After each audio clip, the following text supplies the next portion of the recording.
ఈనాడు నుంచి లేదా ఈయన రామోజీ గ్రూప్ నుంచి బయటకు వెళ్తారు తప్ప ఈనాడులో మీరు బయట ఎక్కడ పనిచేసేవాళ్ళని మీరు తీసుకోవాలి. అంటే మీరు ఒక ట్రైనింగ్ మీ దగ్గరే మీరు ట్రైన్ చేస్తారు అందరికీ. మీ ట్రైనింగ్ చాలామంది కోరుకుంటారు.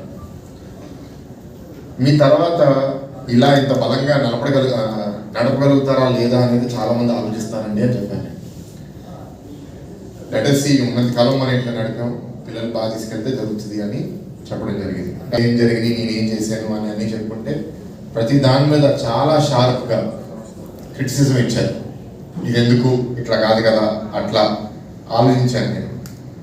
అంటే అప్పటికి అంటే 86, 87 ఉన్నా సరే ఎంత షార్ప్గా ఉన్నారో అనుకున్నాను.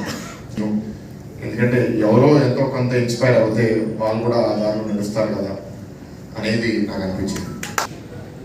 So that is the most important thing almost. ఎందుకంటే నాకు మూర్తి గారిని చూడ నేను అదే చిన్నప్పుడు అంటే 12 ఏళ్ళ క్రితం నేను సీరియస్గా ఉండేవాడిని కాదు.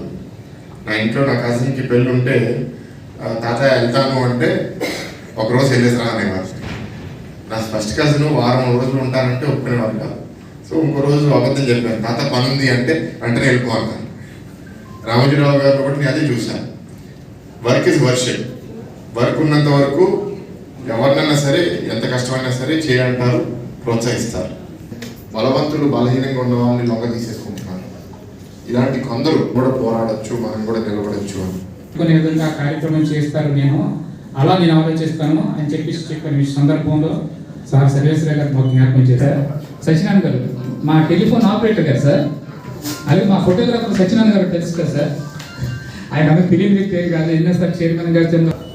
ఒక్క నిమిషం, మన జిఎస్ఎన్ గారు కూడా వేదిక రావాల్సింది కోరుతున్నాం. జిఎస్ఎన్ గారు